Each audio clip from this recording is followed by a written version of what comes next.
테트는 영어로는 T, 한글로는 티읕과 비슷한 발음을 내는 자음입니다. 일전에도 말씀드렸듯이 이것은 테트 연이기 때문에 이 연의 모든 문장이 테트로 시작하고 있습니다.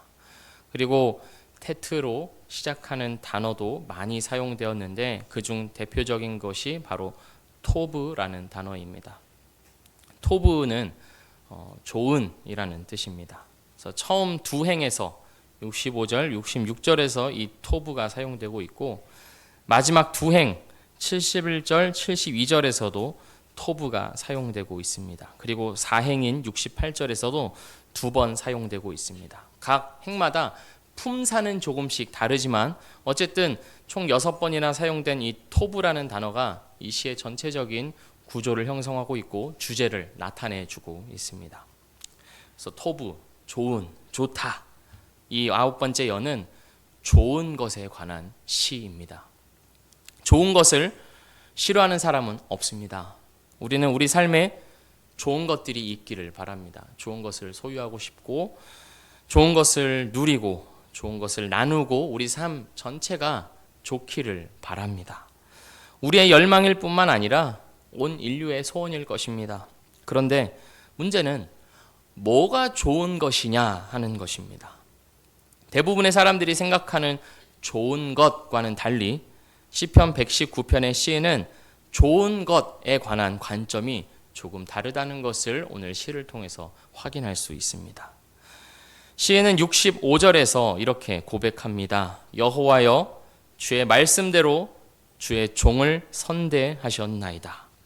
선대하다라고 하는 이 말이 바로 토브, 좋다라는 말입니다. 다시 말해서 시인은 이렇게 이야기하고 있는 것입니다. 주님, 저에게 좋게 해주셨습니다. 잘 해주셨습니다. 라고 고백하고 있는 것입니다. 그런데 주님이 어떻게 잘 해주셨습니까? 주의 말씀대로 잘 해주셨습니다. 주의 말씀으로 좋게 해주셨습니다. 우리는 하나님이 좋으신 분이다라고 할 때 우리를 기준 삼아서 이야기하는 경향이 있습니다. 하나님이 나의 삶을 얼마나 풍요롭고 넉넉하게 해주셨는가를 먼저 생각하는 것이죠. 하나님이 내 소원과 기도를 들어주셔서 먹고 사는데 부족함이 없고 또 미래에 대한 걱정이 없고 건강하고 남편과 자녀들이 하는 일도 잘 되는 그런 것들을 기준으로 삼아서 하나님이 좋으신 분이다. 하나님이 나에게 잘해주신다라고 말하는 경향이 있다는 것입니다. 그런데 이 시인이 고백하고 있는 하나님은 어떤 분입니까? 하나님의 선하심, 하나님의 잘해주심이 어떻게 나타나고 있습니까? 말씀입니다. 말씀으로써 하나님의 선하심이 나타났고 하나님이 말씀으로써 나에게 잘해주신다. 좋으신 분이다. 이렇게 고백한다는 것입니다. 대체로 사람들은 자기에게 좋은 것을 해주면 자신을 선대한다고 생각하고 자기의 기대나 생각과 다르면 자신을 선대하지 않는다고 생각합니다. 그것이 일반적입니다. 그런데 이 시인은 지금 기도하기를 하나님이 내가 원하는 것을 다 이루어 주셨습니다. 다 이루어 주셨기 때문에 저를 선대해 주신 것입니다. 이렇게 말하고 있는 것이 아니라 하나님의 말씀을 주시고 하나님의 말씀을 이루셨기 때문에 하나님은 나에게 좋으신 분이다 라고 고백하고 있습니다. 이 시는 지금 좋은 것, 그 선대의 기준이 일반 사람들과는 조금 다른 것입니다. 바뀌어 있는 것입니다. 잘해주는 것, 좋은 것의 기준이 자기 자신에서 말씀에 관한 것으로 바뀌어 있습니다. 그래서 이 시인은 자기가 이 말씀을 하나님께서 말씀하시고 이 말씀을 성취하시기 때문에 하나님은 좋은 분이다 라고 고백하면서 또한 이렇게 고백합니다. 내가 주의 계명들을 믿었사오니 좋은 명철과 지식을 내게 가르치소서. 66절에서 이렇게 고백하였습니다. 여기서의 이 명철은 분별력을 의미합니다. 분간을 할 줄 아는 것이죠. 시금치 나물을 먹었을 때 이것이 고소하다, 아니면 짜다, 아니면 간이 안 됐다, 또는 이게 오래되었다, 이런 것들을 우리가 맛보고 분간하는 것처럼 명철이라고 하는 것은 하나님의 선한 말씀을 맛보아 아는 능력을 뜻하고 있습니다. 근데 이 능력은 사람이 얻을 수 있는 것이 아닙니다. 하나님께서 그분의 말씀을 믿는 자에게 선물로 주시는 것입니다. 그러니까 시인은 하나님께서 말씀을 성취하신 분이게 좋은 분이라고 고백하면서 거기서 더 나아가서 그 말씀을 내가 믿고 있으니 그걸 더 알기를 원합니다. 그걸 내가 더 맛보아 알기를 원합니다. 깨닫기를 원합니다. 이렇게 간구하고 있다는 것입니다. 우리가 이 일행과 이행을 통해서 확인할 수 있는 사실은 무엇이냐면 이 시인이 하나님의 선하심이 말씀을 통해서 온다는 것을 경험한 후에 지금 하나님의 말씀을 완전히 신뢰하고 있고 그리고 그 말씀을 더욱 깨닫기를 원하고 맛보기를 원하고 있다는 사실입니다. 1행과 2행이 보여주고 있는 시인의 모습은 바로 그러한 모습입니다. 그런데 이 시인은 원래 그런 사람은 아니었습니다. 처음부터 말씀에 대한 사모함이 있었던 것은 아닙니다. 오히려 이 시인은 말씀을 떠나서 자기 마음대로 행하며 하나님을 보시기에 그릇 행하였던 사람입니다. 67절 말씀입니다. 고난 당하기 전에는 내가 그릇 행하였더니 이제는 주의 말씀을 지키나이다. 시인은 하나님이 원치 않는 삶을 살았습니다. 그릇 행하다라는 이 말은 잘못된 길로 가다라는 뜻입니다. 얼마 전에 있었던 그 파리 올림픽 남자 양궁 개인전 64강에서 있었던 일입니다. 우리나라의 김우진 선수와 차드라는 나라의 이스라엘 마다예라고 이름하는 선수가 맞붙었습니다. 그런데 이 두 번째 세트에서 이스라엘 마다예 선수가 활을 쏘았는데 저도 그걸 보고 있었습니다. 그 관역에 화살이 꽂혀야 되지 않겠습니까? 보통 관역이 있고 뭐 10점, 9점, 8점 이렇게 딱 꽂혀야 되는데 마다예 선수가 쏜 화살이 쐈는데 전혀 안 보이는 것입니다. 그러니까 심사위원이 아니라 해설위원들도 화살이 어디 갔죠? 이러면서 점수를 못 찾고 있었습니다. 근데 알고 보니까 이 선수가 쏜 화살이 어디로 갔냐면 바로 1점으로 갔던 것입니다. 제일 끝으로 갔던 것이죠. 그러니까 그 카메라로는 다 담기지가 않아서 안 보였던 것입니다. 하나님은 원치 않는 삶, 죄라고 하는 것이 바로 이런 것입니다.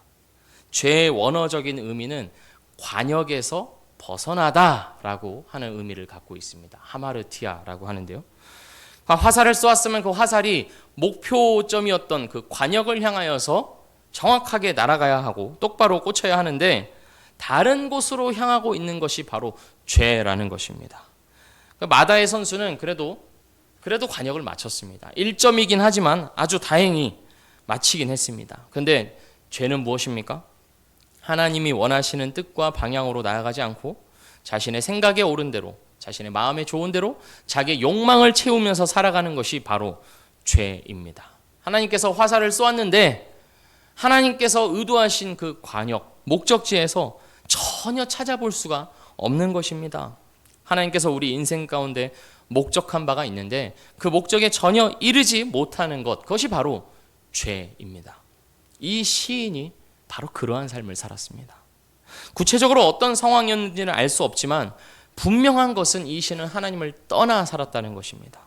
하나님을 노골적으로 싫어하거나 거부하지는 않았을지는 몰라도 그러지 않았을지는 모르지만 자신이 하나님의 목적과 방향을 따라 살아가지 않았음을 우리가 이 구절에서 확인할 수 있습니다. 하나님의 뜻과는 정반대의 삶을 살았고 무엇보다도 그 시인의 마음의 중심이 하나님께 있지 않았다는 것을 우리가 볼 수 있습니다. 근데 그랬던 시인이 바뀐 것입니다. 67절 후반부입니다. 이제는 주의 말씀을 지키나이다. 관역을 벗어나 자기 좋을 대로만 살던 시인이 이제는 주의 말씀을 지킨다라고 고백합니다. 그리고 거기서 그치지 않고 시인은 주님의 말씀으로 자신이 더 지도받기를 바란다면서 68절에서 이렇게 고백합니다. 주는 선하사 선을 행하시오니 주의 율례들로 나를 가르치소서. 선하신 하나님이시기에 선을 행하십니다. 시인은 말씀을 성취하시는 하나님으로 인해 그 선함을 경험하였습니다. 그리고 그 말씀으로 하나님이 자신을 더욱 가르쳐 주시고 이끌어 주시기를 노래하고 있습니다. 어떻게 이런 변화가 일어났던 것일까요? 하나님의 관역을 향하지 못하고 그릇 행하였던 이 시인에게 어떻게 이런 변화가 일어나는 것일까요? 이 시인은 지금 누군가의 압력이나 요구에 의해서 이런 노래를 부른 것 같지는 않습니다. 순전히 자신의 마음 깊은 곳에서부터 하나님의 선하심을 고백하고 있고 하나님의 말씀을 지킨다 이렇게 노래하고 있습니다. 이 변화의 이유가 무엇입니까? 바로 고난입니다. 고난당하기 전에는 그릇 행하였던 시인이 고난을 당한 후에는 하나님의 말씀으로 돌아오게 되었습니다. 하나님께서는 말씀으로 자기 백성을 다스리십니다. 그런데 우리는 말씀 듣기를 싫어합니다. 어쩌면 말씀을 귀로 듣는 것은 좋아할지도 모릅니다. 좋은 강연이나 좋은 음악을 듣는 것처럼 좋은 말씀을 들으면서 그것을 자기의 귀에 좋은 것으로 자신의 만족으로 여길지도 모릅니다. 그러나 진정으로는 말씀으로 하나님의 다스림을 받기는 싫어하는 것이 우리의 본성이라는 것입니다. 그래서 하나님은 고난을 통하여서 우리의 마음을 완악한 마음을 부드럽게 만드십니다. 본성적으로 자기를 믿고 신뢰하며 자기를 기준으로 살아가던 우리를 어려움 가운데 두시고 그 어려움 가운데서 자신의 완악함과 연약함을 똑바로 깨달아 알도록 하시면서 주님의 말씀으로 돌아오게 하십니다. 하나님은 말씀이 아닌 다른 것으로는 우리를 다스리시지 않으시기 때문에 말씀으로 돌아오게 하기 위하여서 우리 삶의 고난을 허락하신다는 것입니다. 이 시편의 저자는 여러 명입니다. 그 중에는 다윗도 있고 아삽도 있고 고라 자손도 있고 다양한 시편의 저자들이 있습니다. 물론 그중 가장 많은 비율을 차지하는 것은 다윗입니다. 우리가 함께 보고 있는 이 시편 119편은 저자가 특정되어 있지는 않습니다. 어떤 시편은 다윗의 시 이렇게 나와 있긴 하지만 119편은 그렇지는 않습니다. 그리고 이 119편의 내용이 어떤 특정한 역사적 맥락을 포함하고 있지는 않기 때문에 이 시편 119편의 저자가 누구인가에 대해서 정확하게 유추하기는 쉽지 않습니다. 하지만 시편의 많은 부분에 다윗이 관여했다는 것을 미루어 보아 말씀을 사랑하고 늘 하나님을 향해 사랑의 노래를 불렀던 다윗이 이 시편 119편의 저자일 가능성도 또한 배제할 수는 없습니다. 어떻게 보면 가장 잘 어울리는 것 같기도 합니다. 만약에 이 시편 119편의 저자가 다윗이라고 한다면 다윗 역시 하나님을 떠나 살다가 하나님께서 허락하시는 고난을 통해 하나님께 돌아왔다. 이렇게 우리가 볼 수도 있겠습니다. 다윗의 삶에 불미스러운 일이 몇 번 있기는 했지만 그래도 평생 하나님 앞에 신실하게 살아왔던 다윗조차 내가 고난을 통하여서 주의 말씀으로 돌아왔다라고 고백한다면 우리는 어떠할까요? 우리는 말할 것도 없습니다. 우리 역시 하나님 앞에서 그릇 행하기를 수없이 반복하는 자들이고 하나님께 날마다 돌이켜져야 하는 자들입니다. 그리고 그 돌이킴을 위하여서는 하나님께서 우리를 고난으로 다스리셔야만 합니다. 우리의 전 심령이 하나님 앞에 굴복되어져야 하는 것입니다. 그래서 우리가 이 기도를 미루어 봐 하나님께 구해야 될 것이 있다면 우리는 먹을 것과 입을 것을 하나님께 구하기도 해야 하지만 그보다 더 앞서서 그보다 더 중요하게 우리가 기도해야 할 것은 바로 하나님께서 우리에게 허락하신 고난을 통하여서 우리의 전 심령이 하나님 앞에 굴복되기를 바란다는 것입니다. 고난을 통해 하나님 앞에 엎드려지고 굴복되게 해달라는 기도를 우리가 하나님 앞에 드려야 합니다. 제가 보는 유튜브 중에 개와 강아지의 잘못된 모습을 교정시키는 채널이 있습니다. 그 채널에 등장하는 많은 강아지와 개들의 문제점이 무엇입니까? 그들의 그 존재로서는 너무나 사랑스럽고 귀엽고 이쁘지만은 그들이 그 주인과의 관계를 제대로 설정하지 하지 못해서, 바른 관계를 맺지 못해서 주인이 원하는 방향으로, 원하는 뜻대로 움직여지지 않고 자신이 주인 행세를 하려고 한다는 것입니다. 산책 중에 주인이 가자고 하는 대로 안 가고 버틴다든지, 아니면 산책 중에 다른 강아지를 만날 때마다 심하게 짖고 달려가려고 한다든지, 아니면 집에 손님이 왔을 때 심하게 경계를 하고 다가가서 물어뜯고 하려고 한다든지 어떤 그런 모습을 보인다는 것입니다. 그럴 때 이 조련사가 하는 행동이 무엇이냐면 굉장히 이렇게 좀 속 시원하게 하는 어떤 그런 게 있습니다. 목줄을 심하게 당겨가지고 아니면 몸으로 확실히 블로킹을 해서 이 개와 강아지들에게 메시지를 주는 것입니다. 너는 이런 행동을 해서는 안 돼. 너가 이렇게 잘못된 행동을 할 때는 너에게 이렇게 안 좋은 일들이 생길 거야 하면서 확실한 메시지를 준다는 것입니다.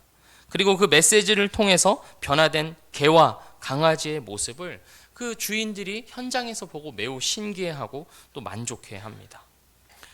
그 이유가 뭐냐면 주인과 개의 관계 설정이 바르게 교정되었기 때문입니다. 우리는 물론 개가 아닙니다. 그런데 어떻게 보면 또 저의 모습을 미루어 보면 우리는 개보다 못할 때가 참 많은 것 같습니다. 이런 표현을 해서 죄송합니다만 저의 모습을 봐서 그렇다는 것입니다. 개는 그래도 메시지를 주면 확실히 알아듣고 반복적인 훈련을 거치면 행동이 교정되고 주인이 원하는 방향으로 바뀝니다. 하지만 우리의 본성은 불쌍하리만큼 하나님에 대하여서 반역적입니다. 우리는 하나님의 말씀을 따라 살아야 한다는 것을 알면서도 지금 내가 살고 있는 삶이 하나님 앞에 그리 좋은 방향이 아니라는 것을 마음 깊은 곳에서는 인지하고 있으면서도 그것을 묻어둔 채 돌이키기를 주저합니다. 때로는 하나님이 고난을 통하여서 우리를 다스리셔서 우리가 하나님을 바라볼 때도 있고 하나님께 돌이킬 때도 있지만 시간이 지나면 다시 우리 삶 가운데 평안이 찾아오면 우리는 언제 그랬냐는 듯이 하나님을 잊어버리고 하나님을 구하지 않고 살아간다는 것입니다. 습관적인 형식과 껍데기만 남아서 더 이상 하나님과의 관계에서만 누릴 수 있는 그 생명력을 얻지 못하고 살아간다는 것입니다. 어려운 일이 있을 때는 하나님을 찾지만 편안하고 번창할 때는 이 모든 것이 우리의 손으로 이룬 것인 마냥 하나님을 제쳐두고 하나님 앞에 굴복하기를 싫어하는 것이 바로 우리의 이 속에 내재되어 있는 이 본성입니다. 그러면서도 우리는 하나님을 믿는다 합니다. 우리는 고난을 통해 굴복되어야 합니다.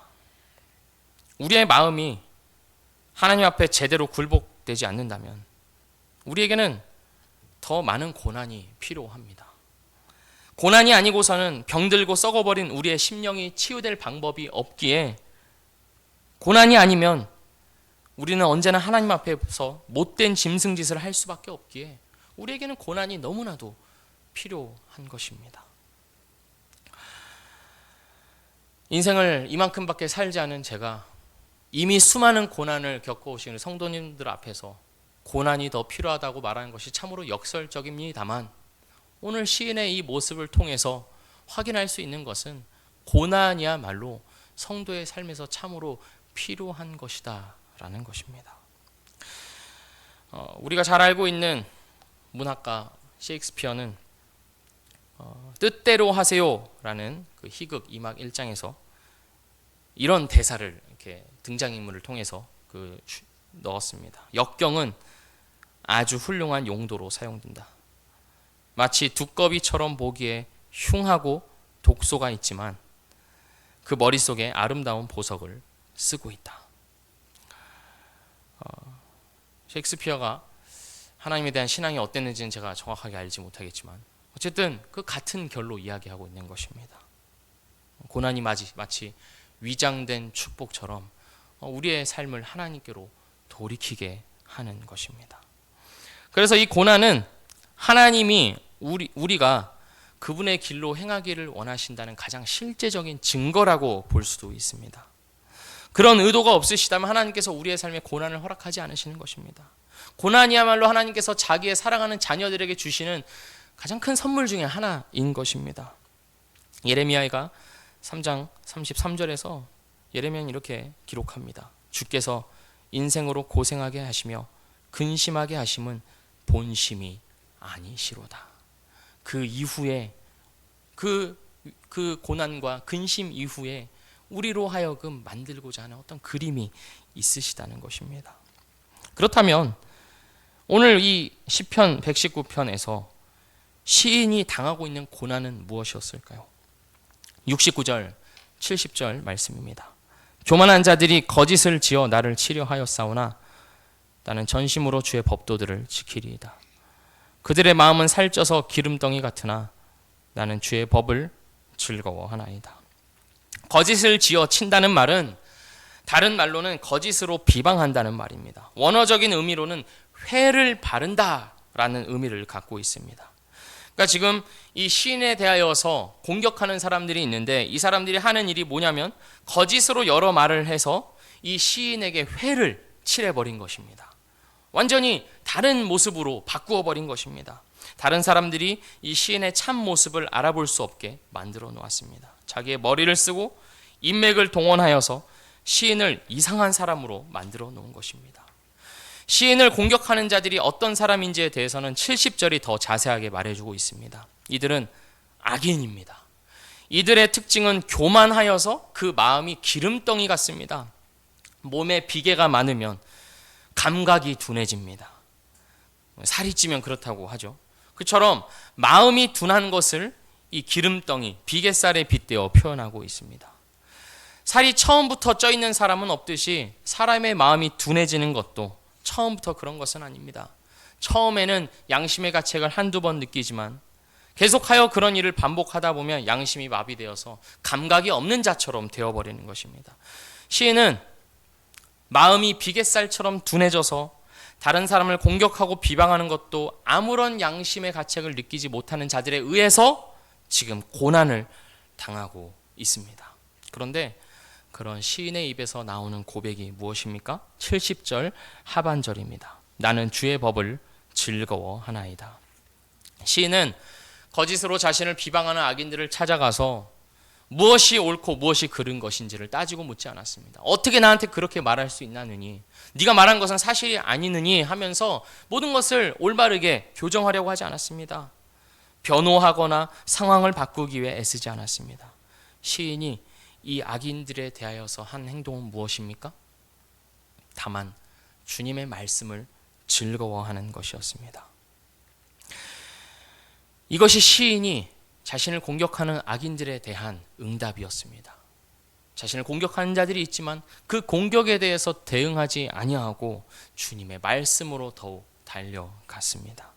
시인이 이렇게 행동하는 것은 사실 이 교만한 악인들이 노리는 것이 무엇인지를 알기 때문입니다. 교만한 자들이 거짓으로 공격하는 핵심은, 그들이 공격하는 바로 그 중요한 이유는 시인으로 하여금 신앙을 잃어버리게 하는 것이기에, 시인으로 하여금 하나님의 말씀을 잃어버리게 하는 것이기에 시인은 오히려 그 말씀으로 더욱 내가 나아갔다 이렇게 고백하고 있습니다. 그들의 말에 맞대응하다가는 자기에게 가장 귀중한 이 말씀을 빼앗길 수도 있기 때문에 시인은 자기 마음에 있는 그 말씀을, 보물을 더욱 귀하게 여기면서 하나님께 나아갔습니다. 그러니 지금 이 시인의 상황에서는 하나의 전쟁이 벌어지고 있는 것입니다. 겉으로 봤을 때는 시인을 비방하는 악인들이 이기느냐, 아니면 억울하게 당하고 있는 이 시인이 승리하느냐 하는 것 같지만, 누가 더 옳으냐, 누구의 말이 더 맞느냐 하는 전쟁이 벌어지고 있는 것 같지만, 사실은 이 시인에게서 하나님의 말씀이 빼앗기느냐, 아니면 이 시인이 하나님의 말씀을 간직하고 하나님의 말씀으로 더욱 나아가느냐, 더욱 즐거워하느냐 하는 이 두 사이의 전쟁이 벌어지고 있다는 것입니다. 우리가 이것을 인식한다면 우리의 고난 가운데서 우리가 어떻게 반응해야 할지에 대한 답을 얻을 수 있을 것입니다. 우리는 살아가면서 많은 고난을 당하곤 합니다. 여러 가지 형태의 고난을 당합니다. 시인처럼 사람들과의 관계에 있어서 당하는 고난도 있겠지만, 때로는 어떤 경제적인 궁핍으로 인한 고난을 당하기도 하고, 아니면 몸의 약화로 인한 어떤 고난을 당하기도 하고, 또는 여러 가지 형태의 고난을 우리가 당합니다. 그런데 그 고난에 대하여서 우리가 대처해야 할 방법, 가장 첫 번째 방법이 무엇입니까? 그것을 해결하기 위해서 쫓아가서 만나고 상황을 바꾸려고 애쓰는 것이 아닌 주님의 말씀으로 더욱 나아가는 기회로 여겨야 한다는 것입니다. 주님의 말씀을 더욱 깨닫고 즐거워할 수 있는 시간으로 그 고난의 시간을 사용해야 한다는 것입니다. 주님의 말씀에서 답을 찾기를 바라며 우리는 말씀으로 더욱 달려가야 하는 것입니다. 사람들은 예수님이 십자가에서 내려오면 너를 믿겠다고 조롱하였지만 주님께서는 그들의 말에 반응을 보이지 않으셨습니다. 그 대신 주님은 시편의 말을 읊조리시면서 십자가의 길로 가셨습니다. 예수님을 조롱하는 자들의 그 최종 목적은 예수님이 십자가로 가는 길을 방해하는 것임을 예수님께서 아셨기 때문에 예수님은 거기에 대하여서 반응하지 않으셨습니다. 털 깎는 자 앞에서 잠잠한 어린 양처럼 조용히 그 길로 가셨습니다. 예수님께서는 하나님의 아들이심에도 불구하고 그 받으신 고난으로 순종함을 배우셨습니다. 예수님께서 그리하셨을진데 예수님의 뒤를 따라가는 우리는 어떠해야 하겠습니까? 우리의 삶에 여러 가지 형태의 고난이 끊이지 않는 이유는 하나님께서 예수님과 우리를 연합시키시기 때문입니다. 하나 되게 하시기 때문입니다. 고난의 때마다 하나님을 찾고 하나님의 말씀으로 돌아감으로 그 말씀에서 나의 완악함을 발견하고 패역함을 깨닫고 그리고 예수님의 마음을 깨닫고 예수님과 같은 마음을 품으며 예수님의 형상으로 빚어지게 하기 위하여서 우리의 삶에 고난이 허락된 것입니다. 이 사실을 깨달은 시인이 71절에서 이렇게 고백합니다. 고난당한 것이 내게 유익이라. 이로 말미암아 내가 주의 율례들을 배우게 되었나이다. 무엇이 유익입니까? 고난이 해결된 것이 유익이라고 말하고 있지 않습니다. 고난을 당함으로 인하여서 주의 말씀들을 더욱 깨닫고 주의 말씀들을 더욱 즐거워하게 됨으로 말미암아 자신에게 더욱 유익이 있었다라고 말하고 있습니다. 우리에게 이러한 유익이 있기를 주의 이름으로 축복합니다. 우리의 고난 가운데서 이 고난이 해결됨으로 말미암아도 우리 감사할 수 있지만 이 고난으로 인하여서 내가 하나님을 더 알게 되었다라고 고백할 수 있는 우리의 복된 삶이 되기를 주의 이름으로 축복합니다. 베드로전서 4장 1절 2절 말씀입니다. 제가 읽어보겠습니다. 그리스도께서 이미 육체의 고난을 받으셨으니 너희도 같은 마음으로 갑옷을 삼으라. 이는 육체의 고난을 받은 자는 죄를 그쳤음이니 그 후로는 다시 사람의 정욕을 따르지 않고 하나님의 뜻을 따라 육체의 남은 때를 살게 하려 함이라. 하나님의 뜻을 따라 살기 위해서 이 고난이 우리에게 허락되었다는 것을 믿고 도리어 하나님께 더욱 나아가는 우리가 되어야 할 줄 믿습니다. 고난을 통하여서 하나님의 말씀을 배우는 것이 하나님께서 정하신 길이기 때문입니다. 그리하여서 바울 사도도 고난을 통하여서 부활의 권능을 맛보기를 원한다고 빌립보서에서 이야기하였고 그러한 심정으로 하나님의 말씀을 전하였습니다. 이 고난의 삶이 우리의 삶이 되기를 원합니다. 고난이 고난에서 끝난다면 이 고난은 아무런 의미가 없을 것입니다. 우리의 삶을 고통스럽게 하고 우리의 삶을 비참하게 하는 어떤 그런 수단, 그런 것들로만 여겨질 수밖에 없을 것입니다. 하지만 이 고난을 통해서 우리가 주님께로 돌이켜지고 우리의 이 죄된 본성 가운데 새겨져 있는 완악함과 패역함이 교정되고 주님의 마음에 합한 자로 바뀌어져 간다면 이 고난은 도리어 우리를 복되게 하는 고난일 것입니다. 그리하여서 이 시인은 마지막에 이렇게 고백하는 것입니다. 주의 입의 법이 내게는 천천 금은보다 좋으니이다. 이 구연의 주제가 바로 좋다라는 것이었습니다. 시인은 무엇이 좋다라고 이야기하고 있습니까? 주님의 말씀을 더 알게 된 것이, 고난을 통하여서 주님을 더 알게 된 것이 내게 좋다라고 고백하고 있습니다. 저희 아들 은유가 이제 숫자 개념이 더 확장되기 시작하면서 이제 이렇게 이야기하곤 합니다. 목욕을 제가 시킬 때 이렇게 한 번에 목욕을 뭐 잘하면 이렇게 얼마나 잘했어요? 이렇게 물어봅니다. 그러니까 이제 단계가 있지 않습니까? 샤워를 시키는데도 처음에는 뭐 눕혀서 했다가 또 컸을 때 이제 샤워캡을 쓰고 머리 따로 얼굴 따로 이렇게 했다가 요즘 이제 도전하고 있는 것이 샤워캡을 벗기고 이제 머리 감기고 그다음에 몸 닦이고 얼굴 닦여서 샤워기로 한 번에 씻어내는 그거를 요즘 하고 있습니다. 그러니까 자기에게도 굉장히 도전인 것이죠. 이게 눈 딱 감고 숨 참으면서. 그거를 다 하고 나서 이제 저한테 항상 묻습니다. 은유가 얼마나 잘했어요? 그러면 제가 뭐 100점이다 이렇게 이야기합니다. 근데 거기에 만족할 수가 없는지 100점 하지 말고 만점 해주세요. 이제 알고 있는 숫자가 늘어날수록 그게 더 늘어나는 겁니다. 억만점 해주시면 안 돼요? 조, 경, 해 무한대까지 이제 나아가고 있는데요.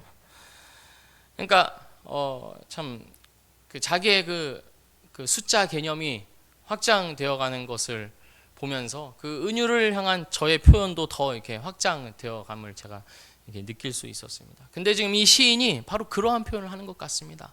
천천 금은보다 좋으니이다. 자기가 알고 있는 이 그 높은 숫자의 개념, 그 자기가 생각하는 가장 좋은 것의 개념을 끌어와서 지금 천천 금은이라고 이야기하고 있는 것입니다. 근데 그 천천 금은보다 더 좋은 것이 뭐라고 합니까?